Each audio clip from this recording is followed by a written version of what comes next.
kita ada teori namanya 4 langkah. Langkah 4 langkah. pertama, Oke. langkah pertama, Bentar, saya catat dulu. 4 langkah. boleh. Ini yang nonton, ini jangan sampai terlewatkan. Katanya ada 4 langkah untuk menanam bibit uang. Saya catat dulu kok, Sugeng, Iya, biar nggak kelewat. boleh. Terima kasih. Langkah pertama,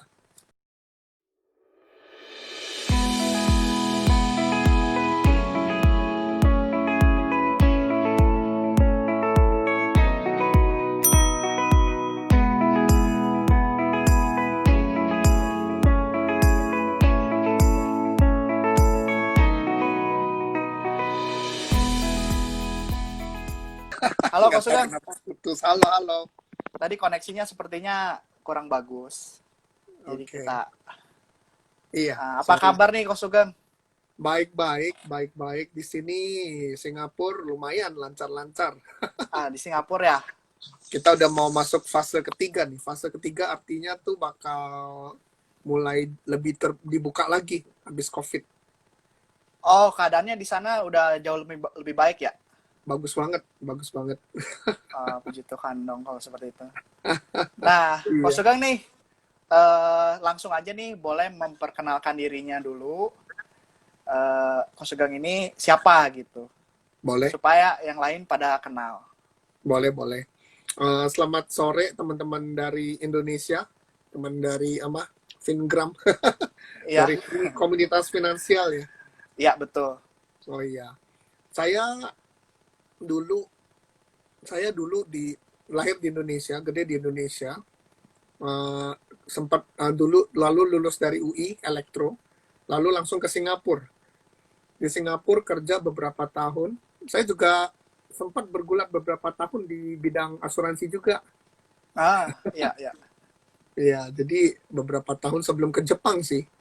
Itu udah lama ya, tahun 90-an. Habis pulang, iya, terus ke Jepang, kerja di Jepang, baru balik lagi ke Singapura. Lalu habis itu kita married, kita punya anak. Terus namanya orang hidup ya, masalah ada aja ya, masalah keuangan, masalah hubungan, masalah kesehatan. Baru Iya. akhirnya kita ketemu Diamond Cutter, dan semuanya jadi berubah jadi lebih baik. Jadi waktu itu Oke. bersama istri kami mikir, wah ini sesuatu yang luar biasa bagus ya. Harusnya kita ajak ya, bawa teman-teman Indonesia untuk belajar bareng gitu. Makanya Diamond Cutter itu tadi ya? betul, makanya kita Iya. jadi bawa prinsip Diamond Cutter ke Indonesia untuk dikerjakan bersama-sama teman-teman dari Indonesia. Iya. Nah, Kak Sugeng kan tema malam ini kan kita tentang bagaimana cara menanam bibit uang. Nah, itu Iya, tadi ada betul. hubungannya dengan Diamond Cutter yang tadi Ko Sugeng sebutin. Betul juga, betul sekali ya, karena Uh, uh, ini prinsip yang universal yang bisa kita pakai untuk kita sebut menanam bibit, dan tergantung dari fokus kita nih, mau nanam bibit di pihak mana nih. Kalau uang, kita bisa pakai untuk uang, nanam bibit uang. Oke, Iya. seperti apa tuh kayak gitu? Um, Bibit uang prinsip itu Diamond Cutter, apa itu bibit uang? prinsip Diamond Cutter itu sederhana. Kita sebut give what you want, berikan apa yang kita inginkan. Ya, jadi pada dasarnya kalau kita mau uang, kita mesti kasih uang. Cuma Oh, masalahnya kita yang namanya manusia, terutama orang-orang Indonesia, kita kan dari kecil sudah diajarkan untuk bermurah hati ya. Bermurah hati. Kita sudah, yang namanya ngasih uang itu kita sering. Kita oke. sering, kita ngasih kemana-mana, ya ada orang butuh bantuan kita kasih, lalu di grup WA. Nggak tahu ya, komunitas Alpha mungkin masih anak-anak muda, mungkin yang namanya WA udah nggak pakai kali ya, lebih banyak Oh, pakai justru Telegram. pakai. Nah, komunitas-komunitas gitu kan, galang dana untuk bantu siapa, masalah apa gitu ya. Ah, Jadi ah. kita sudah terbiasa. Cuma masalahnya itu kita memberikan tanpa ada pengertian yang benar gitu ya. Jadi teman-teman di Singapura kita suka bilang, memberi pun itu ada seninya, seni memberi ya, bukan asal Oke. memberi. Nah, itu yang kita harus pelajari, harus kita mengerti caranya. Oh, seperti itu. Jadi boleh dijelasin lebih dalam lagi seni memberi itu seperti apa, Ko Sugeng? Ya, seni memberi itu bukan sembarangan memberi, ya. Orang memberi itu ada beberapa, oke, namanya memberi itu kita ada beberapa jenis. Ada orang yang memberi karena sudah dari sononya disuruh kita mesti memberi, ya. Hmm. Artinya dari kecil sudah dibiasakan sama keluarga, oke, ngasih ngasih ngasih gitu ya. Jadi memberi Hmm. dengan udah tanpa ada feeling, perasaan. Ada yang memberi karena urusan muka, ya. Wah, Alfa Wah, lagi lihat nih, saya kalau nggak ngasih malu ntar, saya ngasih aja ya, ya, gitu, ya, ya. ya kan. Ada yang memberi karena apa, merasa terpaksa, Oke. ya, merasa itu suatu kewajiban, ya. Lalu ada yang memberi karena memang kasihan, lihat orangnya kasihan, Hmm. ya. Hmm. Ada yang jadi macam-macam cara memberi. Ada yang memberi benar-benar karena ingin membantu orang itu, Ah, gitu. ya, ya. Jadi ada bermacam-macam cara memberi dan kita ingin kita ingin belajar cara memberi dengan benar, dengan pikiran yang benar sehingga kita bisa menanam bibit yang subur, bibit yang unggul, istilahnya bibit unggul. Ya, namanya kita Ah, nanam ah. bibit itu, setiap kali kita memberi, kita pasti menanam bibit. Apapun yang kita lakukan, asalkan sewaktu kita memberi dengan perasaan terpaksa, dengan perasaan otomatis, dengan perasaan sukarela, dengan perasaan senang, itu kita pasti nanam bibit. Hmm. Masalahnya, bibitnya itu berapa besar dan berapa unggul. Ya, kalau kita memberi sekedar memberi, mungkin bibitnya ada, tapi bibit kecil. Kan Oke, oke. mungkin bibitnya nggak unggul, tapi kalau kita berikan dengan cara yang tepat, bibitnya itu besar dan unggul. Artinya karena unggul, karena besar dia cepat tumbuh, karena unggul kualitasnya akan bagus, pohonnya akan besar. Ah, Jadi ya. ibaratnya kalau kita kasih cerita ya seperti begitu ya bibitnya itu. Oke, Ko Sugeng, sebelum lebih jauh lagi, Iya. mungkin banyak juga yang bertanya nih, memangnya bibit yang dimaksud bibit tadi oleh Ko Sugeng itu apa dan kenapa kita harus menanam bibit gitu maksudnya? Apakah bibit itu benar-benar bibit seperti bibit tanaman atau seperti apa gitu? Oh iya, ini cuma Ya, sebuah kiasan. oke. Ini cuma sebuah kiasan. Jadi kita sebut bibit itu karena kita namanya manusia, kita sering apa, kita sering ya kita makan buah, kita ada bibit. Kita Ah, nanam tanaman, kita ada bibit ya. Nah, kita itu cuma sebuah kiasan gitu. Yang kita mm. sebut ini sebenarnya bibit mental. Kita ingin menanam bibit Oh, mental. bibit mental Jadi ya, jadi kita nggak nanam bibit di tanah, tapi kita nanam di mental ya. di Dan mental. bibit itu Oke. tumbuh di dalam mental kita. Tumbuh di dalam Oke. mental kita. Iya. Nah, itu bagaimana caranya tuh menanam bibit mental di pikiran itu gimana caranya kok? Oh iya, makanya sewaktu Ah, misalnya saya memberikan sesuatu nih, ah, saya ah, memberikan sesuatu nih ya ke seseorang nih. ah, ah. Waktu saya memberi, saya melihat, orang itu melihat, tapi yang penting itu saya yang melihat. Ya, dan Oke. ini sewaktu saya melihat itu seperti kamera, mata saya seperti kamera merekam masuk ke dalam pikiran dan dalam waktu beberapa jam itu akan menjadi bibit bibit yang tumbuh di dalam mental. Suatu hari bibit itu akan keluar ya, besar dan menjadi pohon ya dan mengeluarkan buah ya. Oh, jadi maksudnya dengan cara menanam bibit itu atau mungkin kita kan ngomongin tentang bibit uang, itu tujuannya untuk apa nih? Bisa Oke. dapat uang gitu seperti apa? Jadi ada tanamannya gitu seperti apa? Oke, mungkin Eh, kalau kita sempat kita cerita pena dikit ya. boleh, silahkan. Boleh ya? Oh, Boleh. Jadi gini, kalau seandainya kita tanya jawab biasa ya, kita tanya jawab oke. biasa. Ini bukan pertanyaan jebakan. Kalau Hmm, seandainya saya memberikan ini ya, kalau saya tanya ini apa, jawaban kita apa nih? Ini sebuah pena, pena, pena ya, pena. ini sebuah Ya pena yang bisa atau kita pakai buat tulis ya.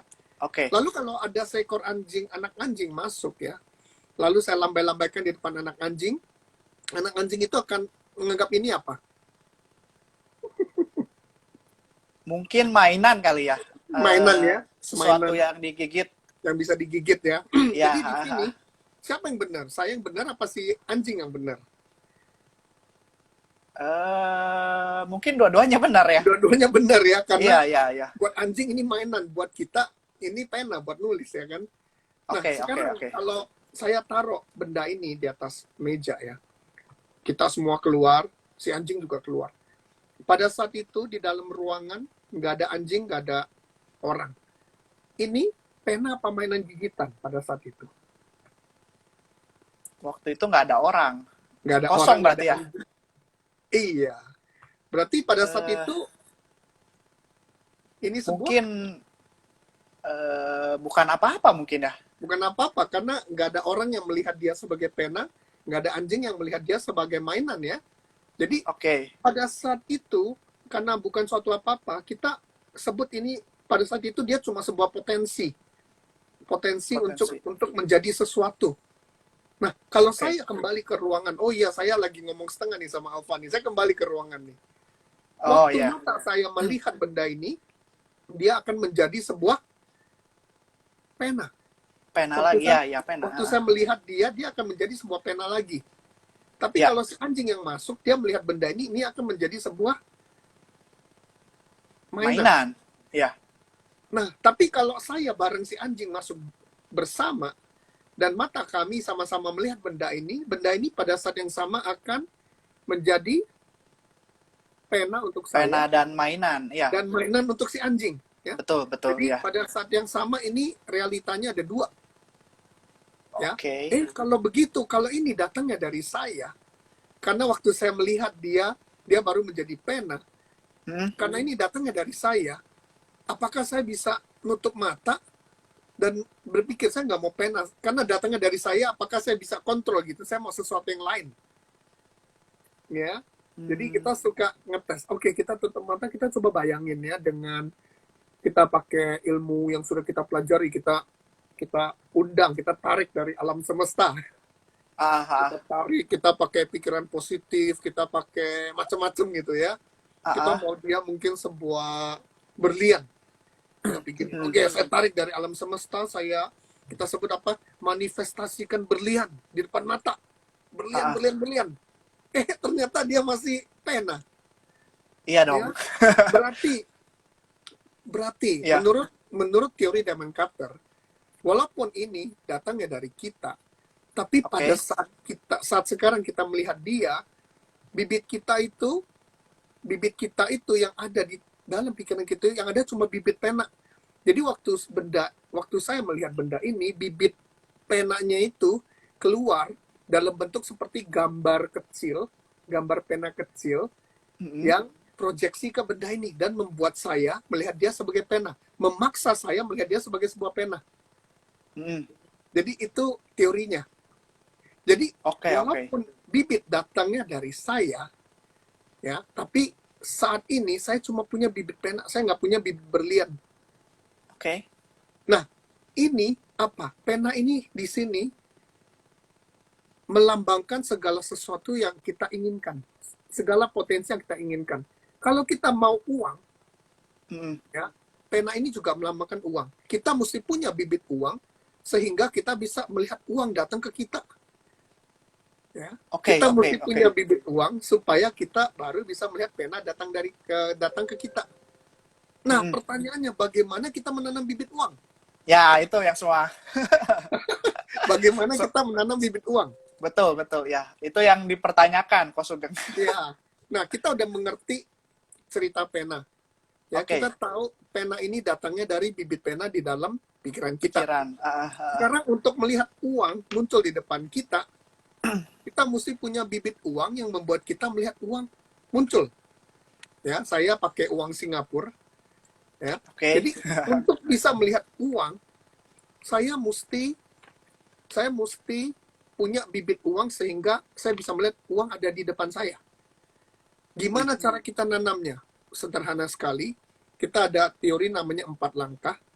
Langkah 4 langkah. pertama, Oke, oke. langkah pertama, Bentar, saya catat dulu. Saya catat dulu 4 langkah. boleh. Ini yang nonton, ini jangan sampai terlewatkan. Katanya ada 4 langkah untuk menanam bibit uang. Saya catat dulu, Ko Sugeng, Iya, biar nggak kelewat. boleh. Terima kasih. Langkah pertama, Ah, kita ah. harus tahu dulu kita maunya apa. Oke, kita harus Langkah tahu dulu pertama, maunya saya mau apa. saya mau uang. Saya mau uang. Ya, langkah Oke, pertama saya mau saya mau uang. Oh, uang. ya. Langkah kedua, saya harus mencari seseorang yang juga perlu uang, ingin uang, butuh uang, Mencari orang yang butuh yang uang juga juga. menginginkan hal yang sama dengan saya. Dalam hal ini, saya karena saya ingin uang, saya harus mencari orang yang juga butuh uang. Oke. Lalu langkah ketiga saya berikan uangnya. Saya berikan uangnya kepada orang itu, ya. Waktu saya memberikan uang kepada orang itu, Oke. dengan melalui mata saya itu seperti ini, kamera. Jadi kamera itu nangkap ceklek, masuk ke dalam pikiran, ya. Dan di dalam alam bawah sadar saya selama beberapa saat dia akan menjadi bibit uang. Itu langkah Sesederhana ketiga. itu ya. Sederhana sekali. Jadi kamu perhatikan ya, saya penuh kesadaran melakukan perencanaan dan memberikan uang. Seringkali kita memberi uang itu kita nggak ada rencana. Lalu kita memberikannya juga dengan tanpa kesadaran. Oke. Ya. Jadi rekamannya itu nggak jelas. Istilahnya kalau kita foto itu gambarnya blur. Gambarnya itu apa? Blur. Buram. Yang kita mau itu gambaran yang nyata. Jadi saya ingat siapa yang saya bantu. Lalu setelah itu langkah keempat kita ngapain? Langkah keempat kita memikirkan kembali saat kita memberikan uang itu dengan perasaan bahagia. Dengan perasaan bahagia. Kita bantu siapa? Kita bantu itu untuk apa? Lalu kita ingin merasakan, pertama kita melihat kebahagiaan orang yang kita bantu. Kedua, kita ingin mengingat kembali perasaan bahagia kita sewaktu membantu. Ini semua tujuannya apa?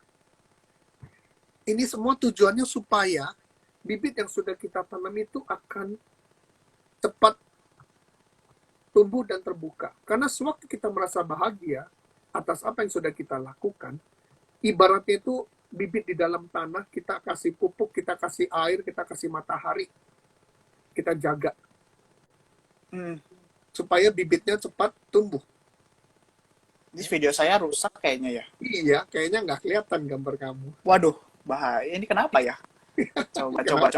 Coba saya ganti kamera. Udah beres. Oh, kamu pakai kamera belakang ya?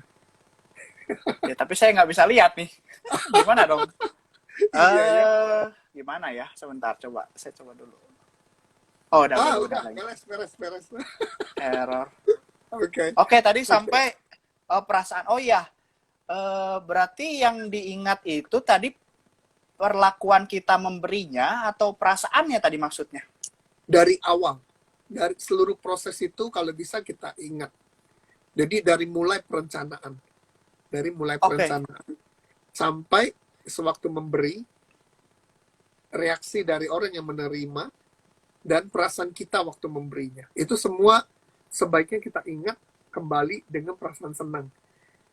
Ini tujuannya bukan sombong. Wah, saya bisa ngasih. Ya, mungkin ya, karena mungkin ada teman yang berpikir kok diingat terus gitu ya. Tujuannya bukan supaya kita sombong.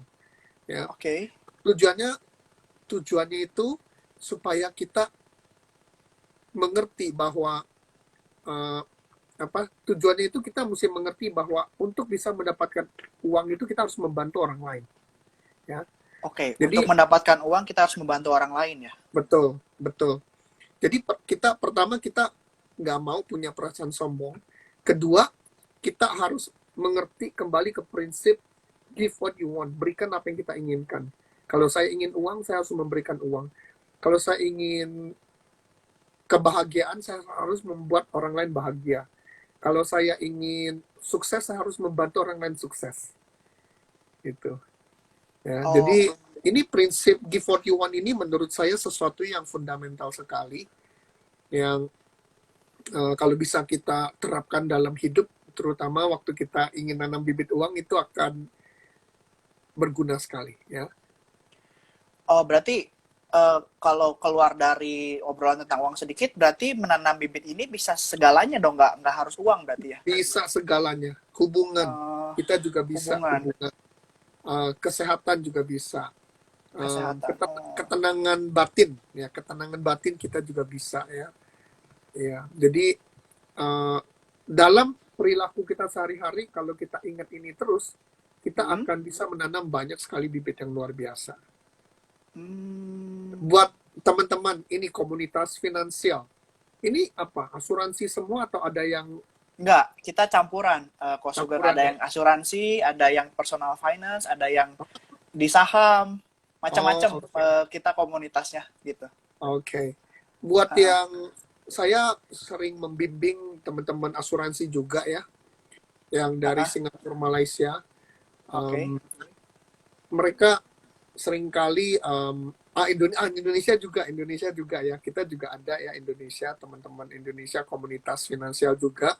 Uh-uh. Uh, kita pertama kita harus, saya selalu membawa mereka kembali ke prinsip kenapa masuk di bidang finansial Mm-mm. ya, kenapa masuk di bidang finansial.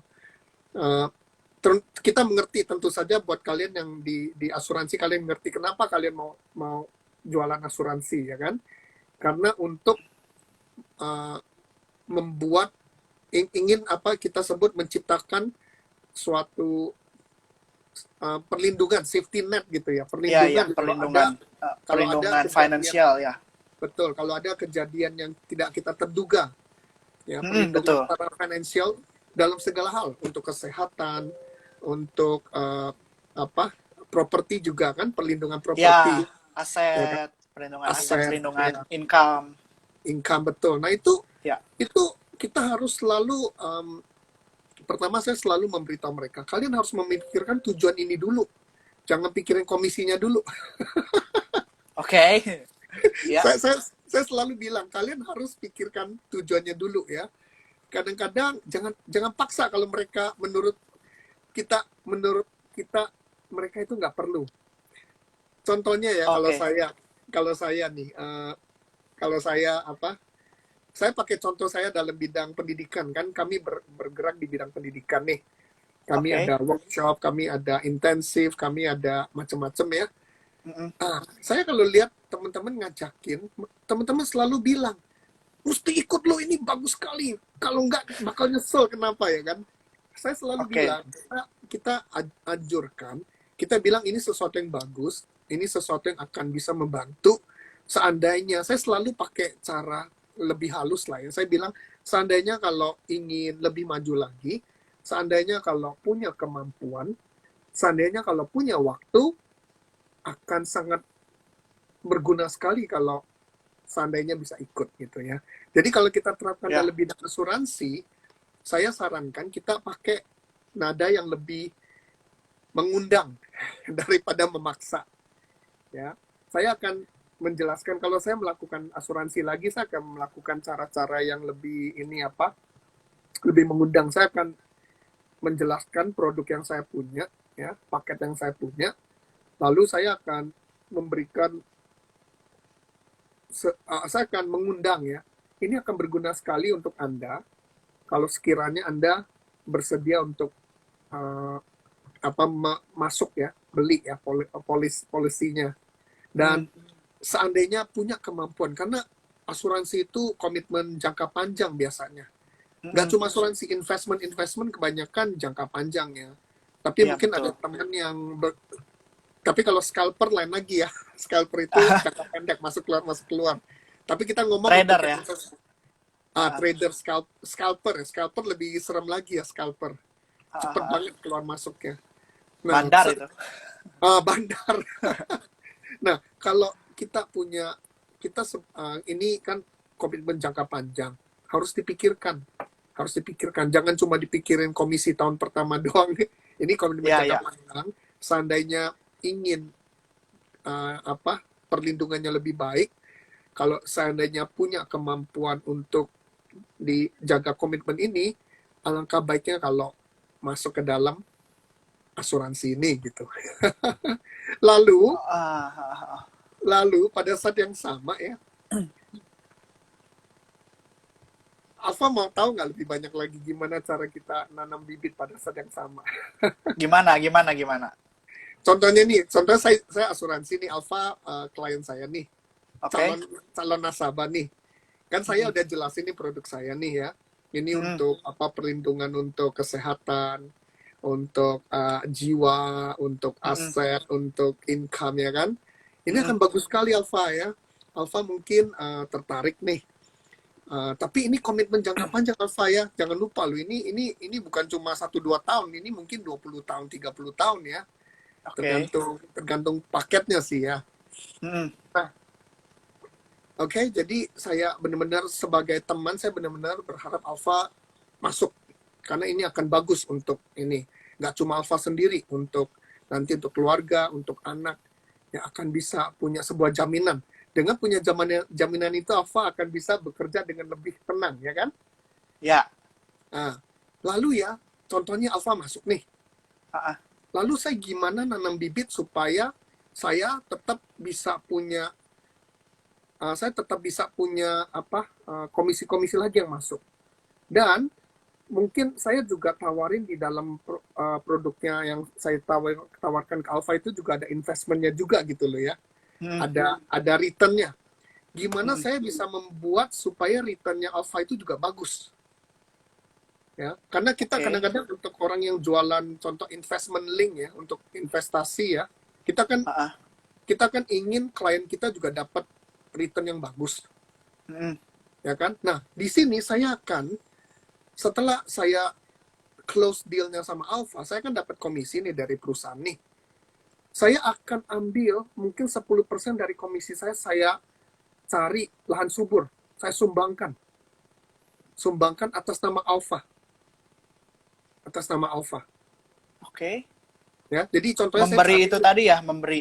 saya sumbangkan ke Mm. saya sumbangkan ke kita dalam komunitas DC, kita sebut lahan subur. Lahan subur. Organisasi yang benar-benar butuh bantuan. Saya sumbangkan atas nama Alfa. Nah, beberapa bulan kemudian, Alfa kan bakal, mungkin waktu saya sumbangkan, Alfa mungkin akan terima tanda terimanya 1-2 minggu kemudian, Mm-mm. ya kan? Waktu Alfa terima tanda terima dari organisasi, dari Yayasan ABC, ya, sumbang ini gitu. Alfa kan pasti bingung, ini kapan saya sumbangnya, kok ada tanda terimanya, ya kan? Ya, ya, ya. Nah, saya follow up nih sama Alfa. Habis 2 minggu saya telepon, Alfa apa kabar? Ada terima surat dari Yayasan ABC nggak? Ada. Ada. Ya, Terus ada. Alfa bakal tanya, apanya itu? Ya kan? Ya. Nah, saya baru cerita. Oh gini Alfa, kan Alfa juga beli asuransi dari saya. Di dalam ada komponen investmentnya. Nah, investment itu Oke. kan di dalam asuransi kita selalu bilang tergantung kondisi pasar. Kita nggak menjamin, ya kan? Nah, Oke. berdasarkan teori diamond cutter yang saya pelajari, saya ingin investmentnya Alfa selalu hasilnya bagus. Selalu hasilnya bagus, melebihi dari proyeksi perusahaan saya. Nah, di dalam teori diamond cutter, Alfa mesti tanam bibit. Nah, saya membantu Alfa untuk menanam bibit menggunakan komisi yang saya dapatkan dari deal yang saya close dengan Alfa. Padahal uangnya udah uang saya dong itu ya, harusnya ya. Padahal uang saya, Eh, kan komisi saya. uang Kosugang ya, benar-benar. Iya, itu Komisi komisi Kosugang ya, ya. saya. Saya ambil 10%, saya sumbangkan atas nama Alfa. Nah, Oke. setelah Alfa dengar omongan seperti saya ini, apakah Alfa akan lanjut lagi, ngasih lagi? Kemungkinan sih kalau saya bermurah hati pasti saya kasih lagi. Kemungkinan, karena Alfa juga kepengen investment linknya di asuransi Alfa itu hasilnya akan selalu maksimal, Iya. ya kan? Jadi itu cara saya ngasih saran. Jadi dengan cara Hmm. gitu, investment Alfa bakal lebih bagus. Saya pinter, nanti setahun kemudian saya follow up lagi sama Alfa.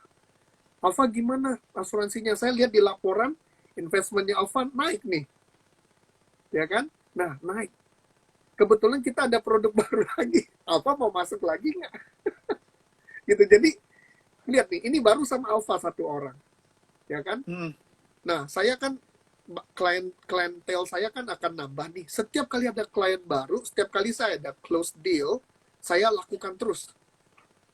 Menurut Alpha, performance saya itu akan selalu bagus atau tidak? Seharusnya kan itu kan sudah menanam bibit. Berarti harusnya lebih bagus karena ada apa kan tadi bibit mental di pikiran, jadi kita bisa lihat uang itu di depan mata kita gitu ya. Ya, bibit mental, uang. Lalu sewaktu saya menyumbang atas nama Alpha, saya Uh-uh. kan ada tanda terimanya. Saya kan juga melihat, lalu saya kontak Alpha. Jadi itu semua interaksinya itu saya ingat. Saya ingat. Oke. Saya pikirkan, wah saya bantu Alpha.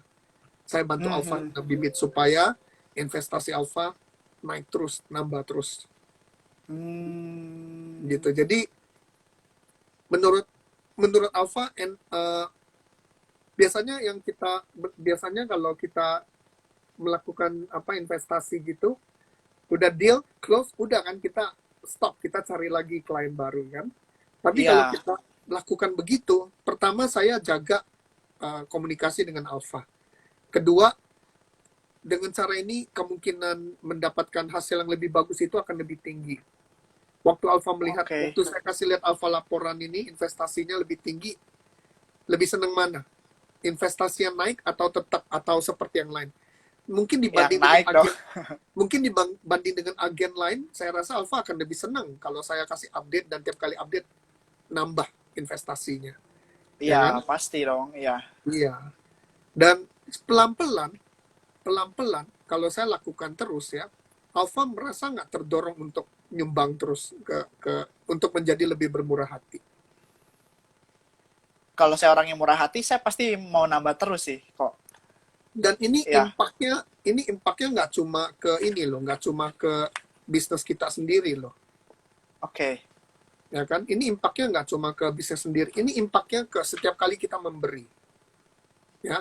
Karena sewaktu kita mulai bisa melihat ya, contohnya Alpha nih, Alpha Mhm. melihat, ini si agen ini kok lucu ya, udah dapat komisi lalu dipakai nyumbang pakai nama saya gitu, ya kan? Lalu Iya. Alpha akan tergerak untuk, berarti ini mungkin ada cara-cara yang mungkin tidak Alpha ketahui sebelumnya, ya kan? Lalu mulai tergerak untuk mencoba lebih bermurah hati. Alpha tahu nggak, memberi ini ya, sebenarnya udah sering kita lakukan tanpa kita sadari. Contohnya, kita bilang Indonesia kan negara beragama, orang-orang beragama ya kan, kita di gereja kita Hmm. kasih apa kolekte persepuluhan, Hmm. di masjid kita ngasih apa zakat ya.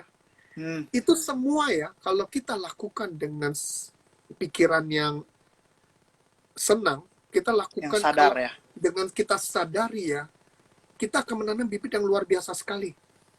Hmm. Hmm. Hmm. Hmm.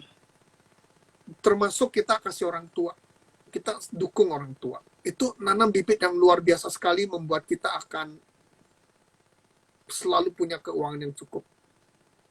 Wow.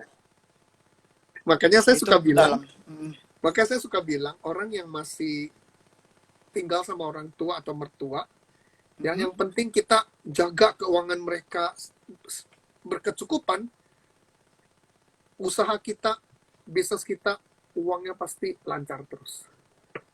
Karena kita support, kita dukung dengan harapan supaya mereka selalu berkecukupan. Itu akan Oke, menanam bibit luar biasa. berarti kalau yang sekarang isu yang marak itu kan generasi sandwich ya kok. Aha, Yang marak kan sekarang generasi sandwich. Berarti sebenarnya kalau kita melakukannya, walaupun kita generasi sandwich, tapi kita melakukannya dengan tulus hati, memberikan kepada orang tua kita, itu justru jauh lebih bagus daripada nggak sama sekali, betul ya?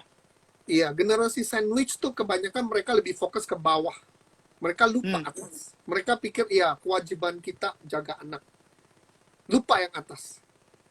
Itu kalau mereka cuma fokus ke bawah, itu akan membuat kita semakin susah dalam hal keuangan. Tapi yang pinter itu kita jaga yang atas, ya. Dengan cara itu kita nggak perlu kejepit sandwich. Karena kalau kita jaga yang atas, yang bawah akan selalu berkecukupan. Oke, berarti itu polanya gimana ya? Ke atas, kita jaga atas, berkecukupannya nanti ke bawah. Iya, itu kan Berarti secara alam bawah sadarnya seperti apa tuh kok? gini, kita, oke, orang tua itu kategorinya orang yang sudah berjasa kepada kita, ya kan? Mm-mm. Kita dari kecil mereka membesarkan kita. Dari kecil mereka membesarkan itu artinya mereka kasih kita makan, kasih kita pakaian, kasih kita rumah, atap, lalu kirim kita ke sekolah, pendidikan, ya. Itu Mm-mm. semua hal-hal yang luar biasa sekali, ya. Sampai hari kita keluar dari rumah, ya, sampai kita bisa mandiri kerja, sampai kita punya keluarga, ya. Nah, karena mereka itu orang berjasa itu termasuk salah satu ladang subur yang bisa kita pakai untuk menanam bibit. Nah, artinya kalau kita ingin uang, yang penting kita buat mereka selalu berkecukupan. Kita akan menanam bibit supaya kita juga akan selalu berkecukupan. Ya, selalu Berikan yang kita mau tadi ya? Give betul, what you want tadi ya? betul. Nah, karena saya membuat orang tua saya berkecukupan, saya sendiri juga akan berkecukupan, yang juga berarti saya bisa membiayai semua keperluan anak-anak saya. Gitu. Jadi jangan terbalik. Kebanyakan generasi sandwich yang Alfa bilang, kita fokus ke bawah, kita jaga anak-anak kita, tapi pada saat yang sama orang tua kita mungkin kesusahan. Iya. Itu akan menanam bibit, membuat kita akan melihat kita sendiri pun kesusahan. Oh, menarik sih. Menarik. Ya, Ini jadi beyond ya apa ya? Di luar pemikiran banyak orang sih kok. iya, iya. Ya. Jadi ini benar-benar menurut saya sesuatu yang kalau bisa kita pakai, ya, Mm-mm. itu akan bisa membuat kita menciptakan lingkungan yang membuat kita serba berkecukupan. Itu kuncinya. Semakin kita membuat orang tua kita nggak perlu khawatir soal uang, semakin kita sendiri juga nggak perlu khawatir soal uang. Ya, itu sesuatu yang penting. Lalu ada yang tanya, orang tua saya udah nggak ada, gimana ya? Oh iya oke. Mertua itu terus terang bukan sesuatu yang mudah. Iya. Mertua, kalau orang tua nggak ada, kita jaga mertua. Kalau mertua juga nggak ada, gimana? Ya udah, Ya, gimana tuh? kita cari orang lain yang lebih susah lagi lah, yang orang lain yang susah lah, ya. Jadi orang yang menjaga kita, ya, orang yang menjaga kita. Contohnya, ya orang yang contohnya nih, kalau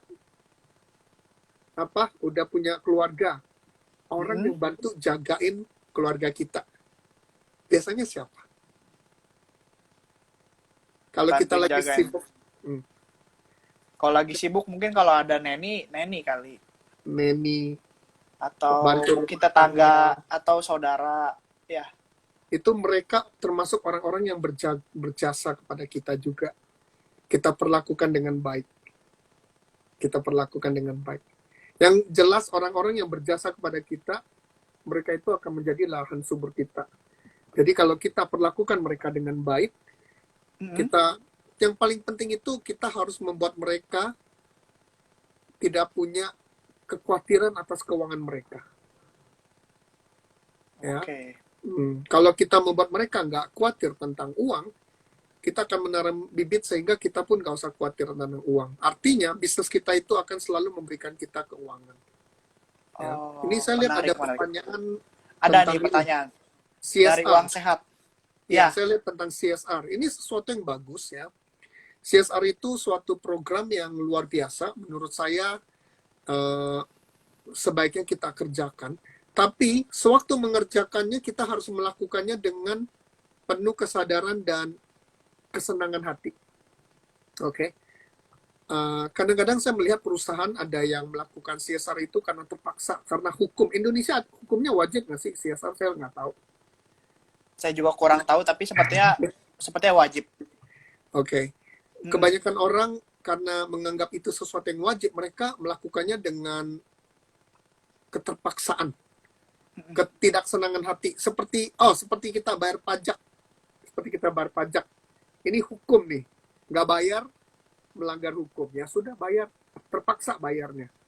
Atau kadang-kadang pakai teknik-teknik tertentu untuk mengurangi. Ya, Lalu buku kayak gitu. iya, itu nanti sebelum kita masuk ke pajak, kita masuk CSR juga dulu ya. CSR, itu katanya wajib ya untuk perusahaan terbuka. Oke. Iya. Wajib. Nah, jadi kita ngerjainnya terpaksa. Lalu apa? Kita sembarang pilih seseorang, mungkin pegawai junior kita, oke nih, kamu coba cari project buat CSR gitu. Sembarang ngerjainnya. Padahal CSR itu suatu, CSR ya Indonesia ngomong, CSR itu suatu lahan untuk kita menanam bibit supaya perusahaan kita selalu punya keuntungan yang cukup. Itu yang harus kita sadari. Dan ini bonus nih. kita ada KM namanya Comic Management. Kita juga mempelajari tentang cara CSR. Ya. Dan untuk CSR itu saya selalu menganjurkan bidang yang berhubungan dengan bidang usaha kita. Jangan sembarangan milih karena sayang. Contohnya perusahaan pendidikan misalnya. Boleh. Iya boleh. Perusahaan pendidikan enggak, yang lain aja. Sekolah yang atau lebih ekstrim. Yang lebih ekstrim. Contohnya perusahaan batu bara. Batu bara boleh, perusahaan batu bara. CSR-nya ke panti asuhan. Memang boleh, memang nggak salah. Perusahaan batu bara ke panti asuhan itu nggak salah. Tapi hubungannya nggak langsung. Kalau batu bara bidang yang sesuai itu apa? Kita pikirkan ya, bidang yang sesuai itu apa? Menurut saya batu bara itu mungkin berhubungan ke alam, pelestarian alam. Ya. Pelestarian alam. Jadi CSR itu sebaiknya difokuskan ke bidang-bidang yang membantu melestarikan alam, pelestarian hutan atau pengembangan alam ya. Atau satunya lagi, batu bara itu kan lebih ke pencemaran lingkungan. Kita masuk tuh ke bidang CSR, kita masuk tuh ke bidang ini membuat udara bersih. Contohnya kita ada teman di Indonesia, beliau bergerak di bidang kimia, bahan kimia. CSR-nya apa? Nah, kita pikirkan bahan kimia itu hubungannya ke udara yang kurang bersih. Nah, CSR beliau itu apa? Membantu membersihkan udara. Kebetulan kita ada project di rumah sakit ya. Project di rumah sakit, kita butuh AC. Dia masuk tuh, kasih AC. Karena AC itu membuat jadi kita mesti cari asosiasinya. Jadi membuat ruangan itu segar, karena rumah sakit kan ruangannya itu kita boleh dibilang kurang bersih.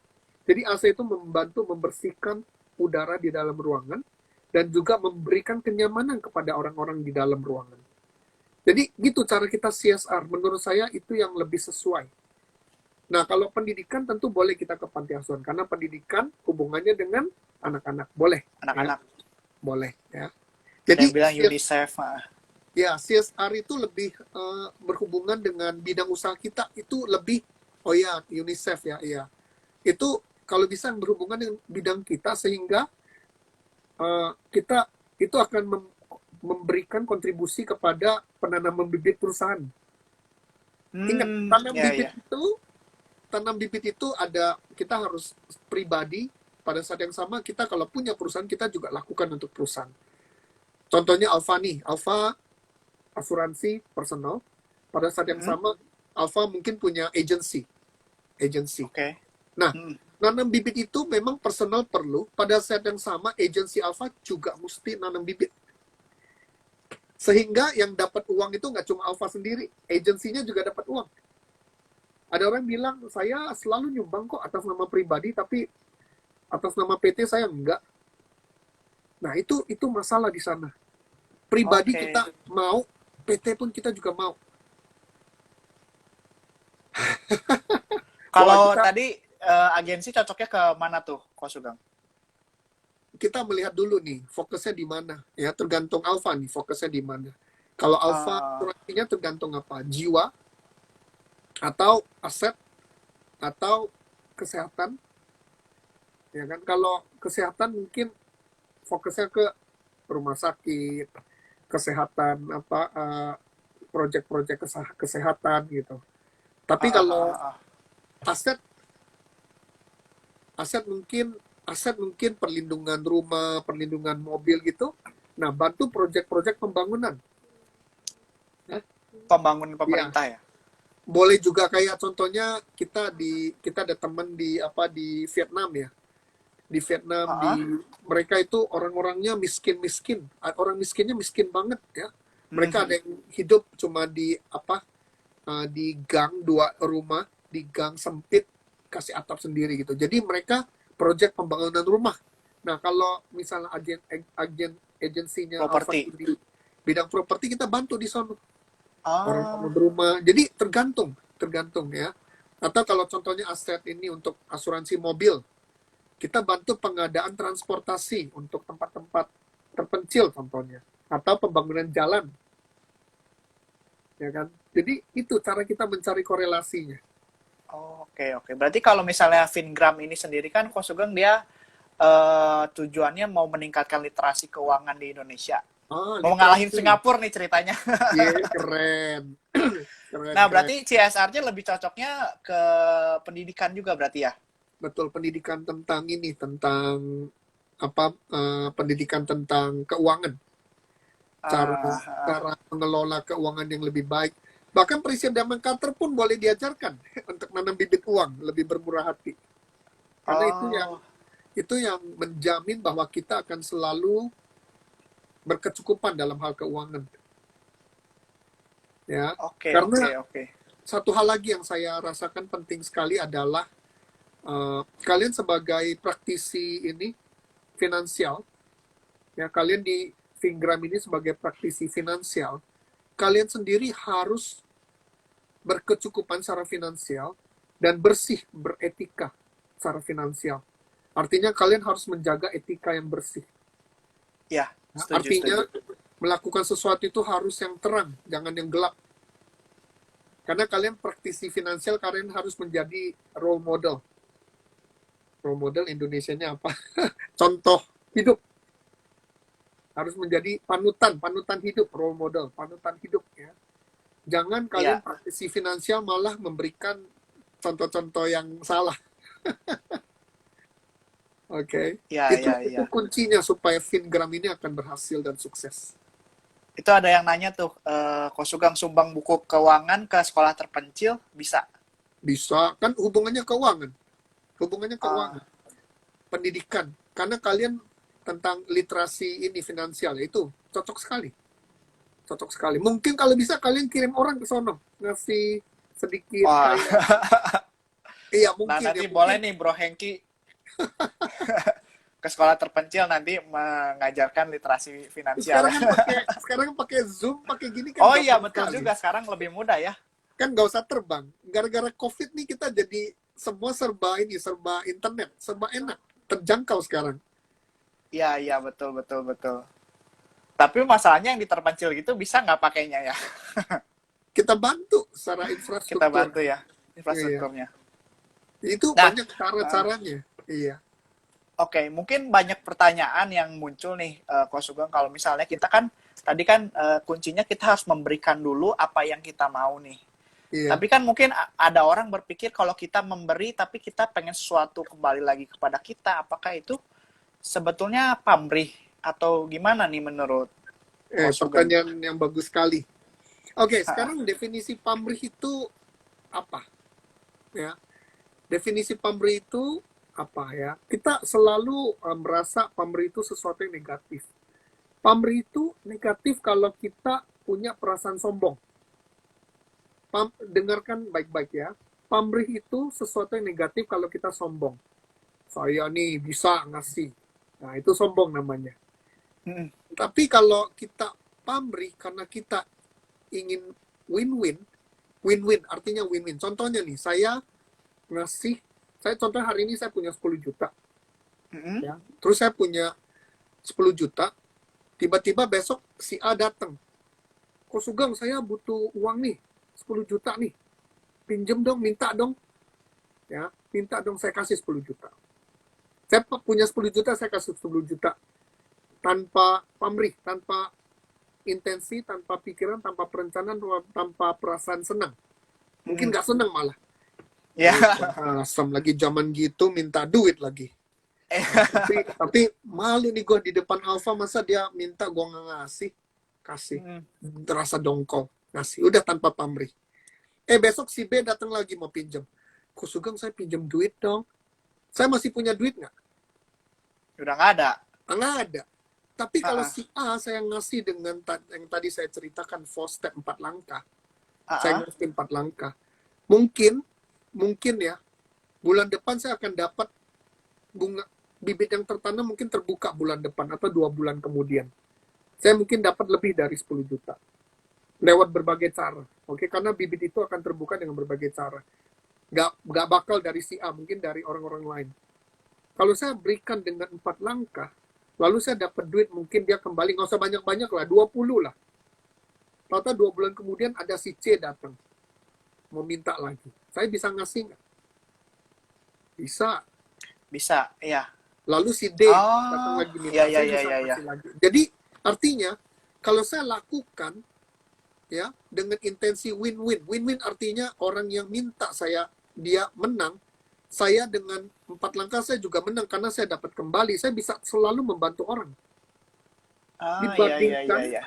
dibandingkan mereka yang ngasih dan cuek, ya. Oke. Ngasih dan cuek, memang bibitnya sudah tertanam, tapi mungkin kembalinya 10 tahun lagi. Mungkin 10 tahun lagi. Hmm, Jadi selama 10 tahun ini saya nggak bisa apa-apa lagi, nggak bisa bantu orang lagi. Menurut iya, saya iya. kalau kita melakukan secara cuek, itu malah lebih egois karena buntutnya jadi win-lose. Si A yang win, si B, C, D semua lose semua. Tapi kalau saya ngasih dengan cara yang benar, nggak cuma A, B, C, banyak D, E, F, G, H, I, J, K, L semua bisa saya bantu semua. Jadi semakin saya berikan dengan 4 langkah, semakin saya dapatkan kembali yang banyak, semakin saya bisa berikan terus, semakin banyak orang yang terbantu. Ini untuk soal uang. Kita ngomong soal soal hubungan, kebahagiaan. Saya bilang kalau saya mau bahagia, saya harus membuat orang lain bahagia. Biasa kita kembali lagi ke orang tua. Jangan karena saya ingin bahagia dengan istri, dengan anak, saya membahagiakan orang tua. Ya, akhirnya apa? Saya bahagia kan? Karena saya sudah menanam bibit membahagiakan orang tua. Saya bahagia.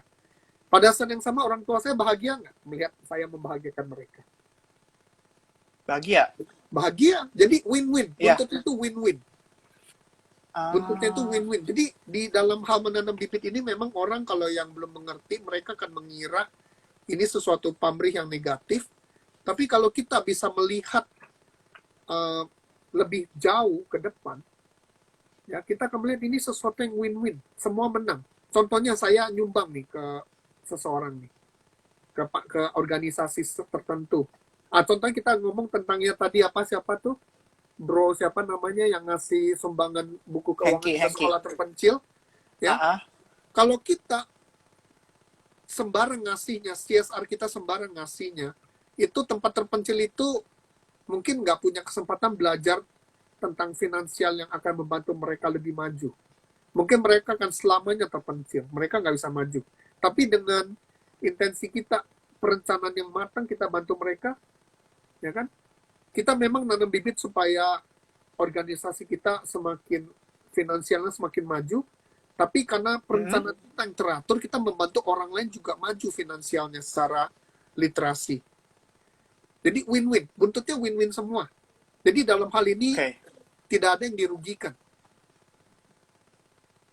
Oke. Wah, sungguh luar biasa sekali apa yang dibagikan pada malam ini, Ko Sugeng. Ko Sugeng ini sekarang waktunya udah menunjukkan 56 menit. Nah, nanti Iya. 4 menit lagi dia akan mati. Oh, Nah, oh, kita gitu kan ya. akan mengakhiri sebentar lagi akan mengakhiri live-nya ini.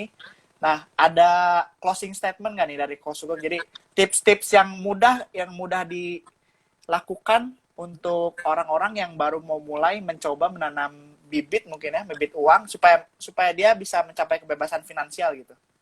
Silakan, Uh, kok. ya, terima kasih. Menurut yang paling penting itu kita harus selalu menjaga kebaikan hati kita. Mm-mm. Ya, kita harus selalu memikirkan karena kalau kita ingin maju, orang lain juga pasti ingin maju. Kalau kita ingin punya uang, orang lain juga pasti ingin punya uang. Mm-mm. Jadi, dan yang utama, karena kita ingin punya uang, yang pertama orang tua, mertua kita harus punya uang dulu. Itu penting. Ya, oke, oke, Karena oke. nggak mungkin kita akan makmur kalau mereka belum makmur. Ah, ah, Ya. ah, ah. Nggak mungkin kita bisa makmur kalau mereka belum makmur. Itu aja sih yang saya pikirkan. Ya, itu saya rasa penting sekali kalau semua orang Indonesia bisa mulai berpikiran seperti itu dan tidak ada lagi orang yang egois. Wah, Indonesia akan luar biasa. Mungkin melampaui Singapura dalam soal Wah, financial literacy. ya itu tujuan kami. Ya, Mengalahkan. jadi saya harap pesan ini bisa disosialisasikan di komunitas finansial Indonesia karena Ah, ah. komunitas finansial menurut saya itu komunitas yang cukup penting dan influential, cukup berpengaruh. Mm-mm. Jadi kalau kalian semua punya pikiran yang sama ya, kalau kalian semua bisa saling membantu dan kalian menjadi besar, kalian akan menjadi panutan, role model buat semuanya. Dan dari bidang finansial kita bisa menjamah bidang-bidang lainnya juga. Wah, Ya, ngomong itu setuju. bulu kuduk saya berdiri semua. Iya, iya, iya, iya. Setuju, setuju, setuju. Ya, iya, Betul banget, nah. iya. Oke, jadi salam sukses untuk teman-teman di Terima kasih, komunitas kok. komunitas kalian ya. Semoga Ya, maju terus. Titip salam terima buat kasih. Ah, teman-teman di Indonesia, teman-teman Diamond Cup. iya. Istri saya juga titip salam. Oh iya, Minta masih maaf sakit gak bisa ikut. gigi ya tadi katanya. Iya, syarafnya sampai Ko pusing. Ci Sintian. Iya, iya. Ada di sebelah ya? Ada di sebelah. Ah, Iya, ya udah kalau gitu. iya. Semangat. Oke ya. Oke, terima kasih. Terima Salam kasih sukses. sekali waktunya Ko Sugeng sama Cintian yang ada di sebelah. Salam juga dari Indonesia untuk sana. Semoga pandemi ini juga bisa segera berakhir di Singapura ya. Kita sama-sama berdoa supaya Indonesia juga dan Singapura juga sama-sama bisa maju di bidang finansial. Oke, segitu aja Oke. live kita pada malam ini. Terima kasih untuk para penonton yang sudah menyaksikan kami pada malam hari ini. Semoga sehat selalu dan sukses selalu. Terima kasih. Oke. Sampai jumpa lagi. Terima kasih. Sampai jumpa semuanya. Bye-bye. Bye-bye.